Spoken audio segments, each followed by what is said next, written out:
Greetings, misunderstanders. Welcome back to Disenthrall. I will be Patrick Smith, and today we will be doing that one thing again, where some people say some stuff about libertarians and libertarianism, and they just get it totally wrong, and they call it invalid and say it's a failure without even really understanding the fundamentals. This time, it's Ben Shapiro. I've been reliant in my own ideology more and more on the idea that you can only have that universalism essentially doesn't apply, that particularism is the way to go. What I mean by this... By levels of government. Yes, exactly. That you can do a lot of things at the local level in terms of government, in terms of community building. All that stuff is not off the table. Like the libertarian ideal doesn't apply at the very local level, because the fact is that you and your friends, when you have an HOA, there are tons of restrictions that you live under as an HOA, and I live in my local... I'm going to pause often because he talks fast and there's a lot of points in here. He's saying that libertarianism doesn't really function at the local level, and he gives the example of an HOA, which is a quintessential example of libertarian interaction and association between people. When you move into an area that has an HOA, they hand you the rules and say, if you want to buy a house here, here are the rules you have to agree to. Here's the contract. It's all spelled out in black and white. If you don't consent to it, good on you. Go live your best life. Buy a house wherever you want, just not here, because that is the rules for this property. And you say, I agree, and you sign on the dotted line, and you bind yourself to those rules consensually. That is quintessential libertarianism, quintessential property ownership and capitalism. It is not the absence of libertarianism. It surprises, well, Shapiro is a wicked smart guy, so it just really surprises me. And his focus is on politics, and so it double surprises me that he doesn't understand the fundamentals of libertarianism. But we're going to see a lot of that here. Local Jewish community. There are all sorts of social restrictions that we put in place with regard to one another that violate kind of libertarian prescriptions. If we see one... No! Social restrictions that we make between one another for our property is quintessential libertarianism. It is the alternative to what the government and the state at all levels, and he's going to mark a bunch of distinctions between large and small government, between a lot of different levels of government, is coercive rules that force people to behave in ways that they never consented to, ever. Of our kids doing something wrong, I notify my friends. If somebody falls short, I'm giving charity to their family. If I know that somebody's doing something wrong, I go to them and I chide them. We have people who just are not welcome at the synagogue because they violated the social precepts. Communitarian model. It's astounding. He is literally describing libertarianism, the opposite of the state that he advocates and votes for and supports, and saying that it's not libertarianism. It's the opposite. Look, it's mind-blowing, to be honest. Telling your kids' parents about something going on, is it voluntary? Yes, then it's compatible with libertarianism. Did somebody violate the rules for the decorum at your synagogue? Was it property? Were there rules made for that property? Were those rules violated? Then that is perfectly compatible with libertarianism, and neither of those things are examples of the government acting or how the government at any level acts. Those are voluntary contracts governing property that people rightfully own. Works at the level, like if the family is the fundamental unit, and then it's sort of like... Families are communist, right? Exactly, you have a joint bank account with your wife, communist, right? Again. Families are communist? What? Okay, look, jointly owned property is capitalistic. Communally owned, where everybody has an automatic ownership in everything, is communistic. So a husband and wife entering into a marriage agreement or marriage contract and agreeing to have a joint bank account, which is obviously optional, by the way. You can have accounts that don't have both people's names on it. That is perfectly capitalistic, perfectly libertarian, and not communistic. And this is a trope. This is a meme that is frequently said. Communism works at the family level, but not outside of it. And this is said by anti-communist people that understand the evils and the death body counts of communism. That they still say this thing about family and communism works at the family level. No, it doesn't. No, it doesn't. Every facet of your family that interacts communistically, communally, could be done better without the communism. Nothing in my family, nothing in my home is owned communally. Every single thing has an owner. with my wife and I sharing joint ownership of some things, and my kids having their own property each individually, and I have some property on my own individually, my wife has some, and then there's some that is jointly owned. None of that's communism. My kids, we created them. We brought them into the world. We have a positive obligation to care for them and to raise them and to provide them resources because we created them. We own that situation of creating a tiny human that's dependent on us. So we are responsible. That is an obligation. And so when we provide them resources for free, when we feed and clothe and educate them and protect them, those resources that go in are what we owe them. That's not us being a commune. We're making good on our obligations as parents, as human creators. Let's dispense with this trope, this nonsense about communism working at the family level. It doesn't even work there. It's just terrible. To communitarian, that's an interesting. And then as you abstract up, then on a practical level, because there is no brotherhood of man, because Americans hold less in common than Floridians, and Floridians hold less in common than people who live in my area, that as you abstract up the chain, if you wish to live together in a common polity, you're going to have fewer rules. You can't have as many rules because there's just less for us to agree. What he's talking about right here, absolutely true. It's actually kind of absurd if you think about it, to try and somehow collectively force 300 million people together just because they happen to exist on the same continent, and think that's ever going to work. That you're going to get over 300 million people to march together and to agree and happily link arms on just about anything is kind of an absurd premise altogether. And that is fundamental to statism, even the tiny one that he's advocating for. And ironically, what's happened is that we've actually reversed it. So what's happened is that we've gotten very libertarian about sort of our local communities and very nationalistic about the top level of government. It's like, okay, well, our local community, we got to defund the police. On our local community, I don't want anybody telling me what I can do in the privacy of my own home. But on the federal level, man, I want the federal government subsidizing every single thing I do, regulating every single thing that I do in my house. Well, that's the area where we disagree on everything. So well, there's disagreements on many things at the local level too, but what he's describing at the federal level is what Republicans and Democrats do. Both of these teams think the other side is a cult, and they're both right. And libertarians just want to leave you alone. They want to respect your property. They want to wish you well in your endeavors and your business, and they want you to reciprocate the respect for our rights and property. That's it. Those are the three options: control people with right flavor, control people with left flavor, or coexist peacefully and not control each other. How about that one?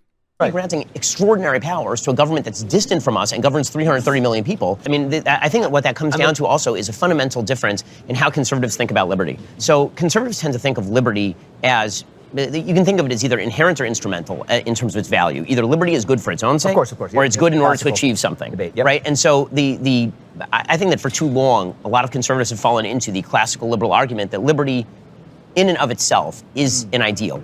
And the reality is that conservatism doesn't argue that. It argues that liberty within certain boundaries, right, ordered liberty, is a good thing. So how do you order that liberty? You order it more on the local level. As you Translation, liberty in the areas we find important, and no liberty in the areas that we don't find important. Abstract up, you're going to have to allow for the possibility of more liberty because people in San Francisco don't live like people living in Alabama. But the very core idea of how conservatives argue has been predicated on the wrong thing. They've been arguing, instead of balancing liberty within particular roles and communities, instead they've been arguing liberty is its own inherent good. And so what the left has done is they've taken that and they've turned it in on itself. Another reason I don't call myself a libertarian anymore, which is a totally different reason than the failures of the individual standard bearers of the movement, which is what I discussed before, is that libertarianism has nothing to say about what it is we do in that world that's unshackled from government restraint. Great, let's say we snap our fingers and we got there. Okay, what do we do as human beings now? That's right. Maybe the Torah has something to say about that. Maybe the Bhagavad Gita has something to say about that. Okay, maybe the Bible has something to say about that. But libertarianism has nothing to say about that. That's right. Why do you need libertarianism to have something to say about everything? You have those other things. Shapiro has the Bible or whatever, whatever religion everyone is. You have other resources with which to guide your life by. Why do people do this? This is super, super common. People want libertarianism to mean and stand for everything in their life that they find important. If they have conservative values, they want libertarianism to mean liberty plus conservative values. If they libertine or liberal, then they want liberty to mean, or libertarianism to mean liberty and libertinism, and let's do a bunch of drugs and get high and be hippies, man. Like, libertarianism is beautiful because of its simplicity. The only way you get a bunch of people to agree on something is to make that thing something that everybody has in common. And the moment you start bolting on all this other crap to a simple idea like respect people's property, don't hurt people, and don't take their stuff, you start bolting stuff onto that, suddenly not everybody can agree on it anymore. It's that simple. Why do people bolt on their own hyphenations to such a simple idea of leave people alone? I don't understand.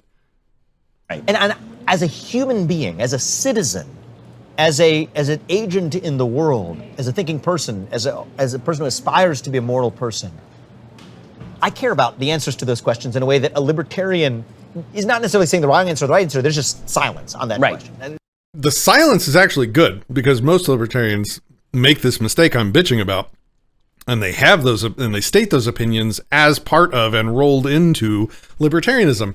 The correct thing is for a libertarian to be silent when speaking for libertarianism on topics that don't relate to leaving people alone.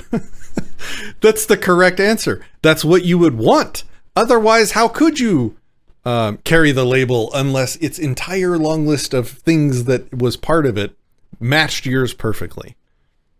So the idea of what you might call virtue, okay? Right. That becomes pretty important for the full scope of the way a human being is to live his life. Mm-hmm. But it's even more important even in the capitalist worldview and extracting the virtue of capitalism itself, where one of the things that I've frequently argued to sort of, I would say, confused conservative responses, and confused for good reasons, is that virtue is not a product of capitalism. So there are the true pro-capitalists who make the argument that is the virtue, right? Right.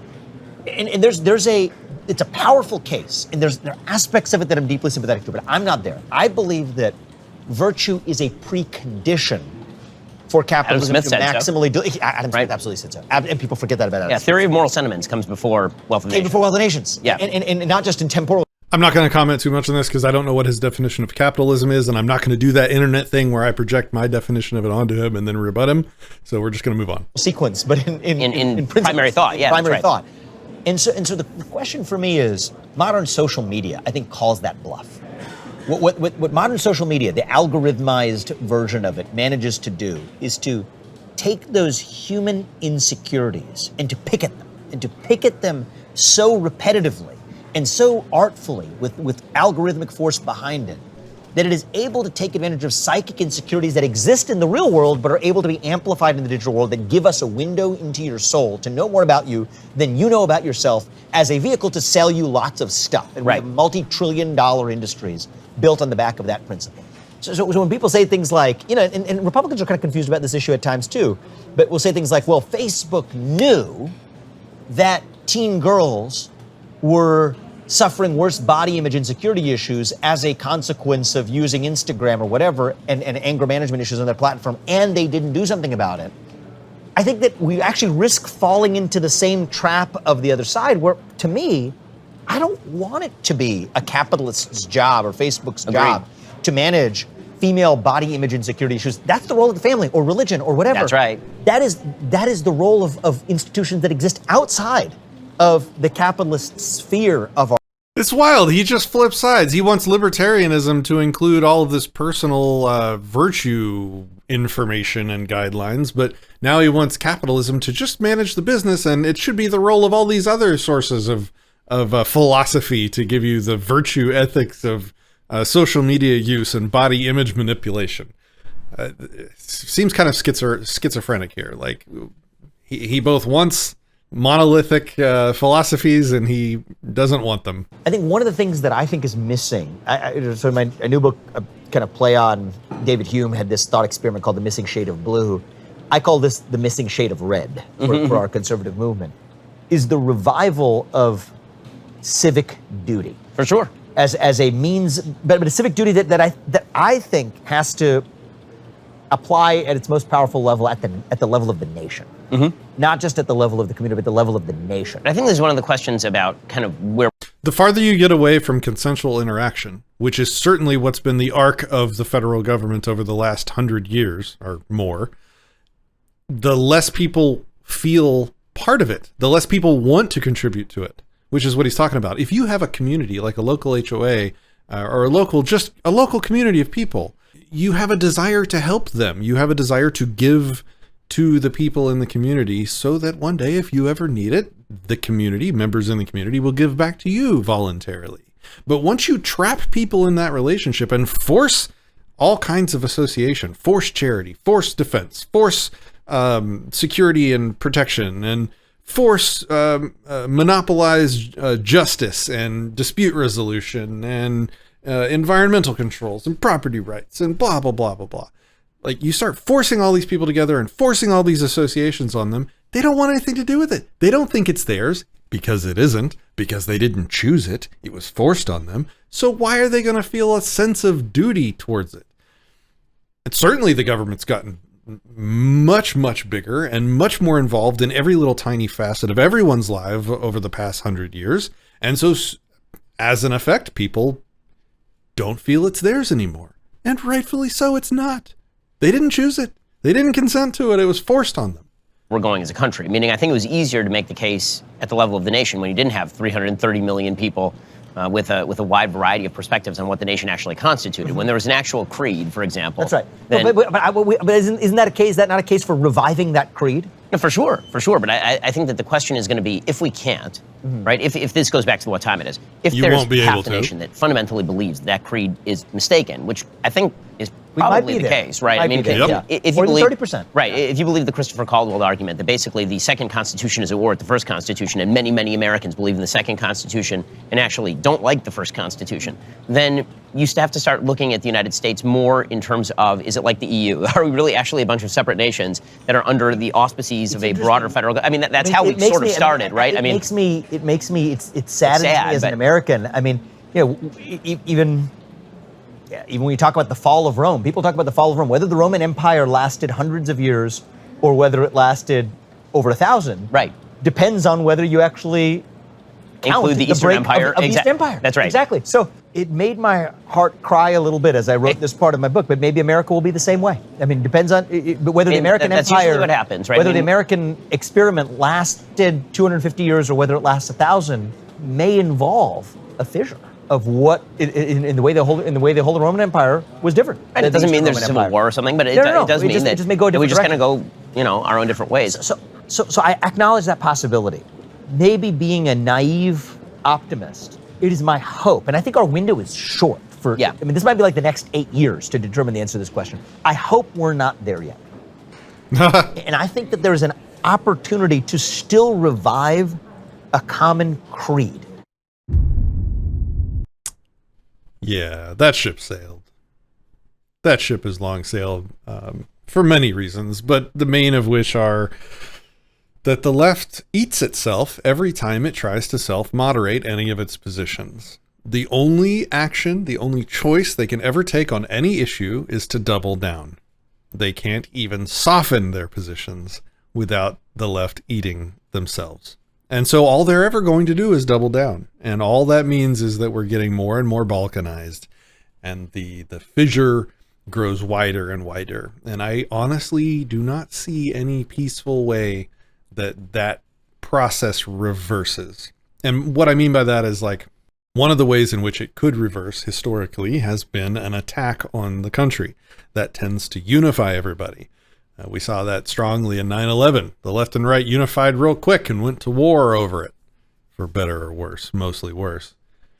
So that's one way. It's definitely not peaceful.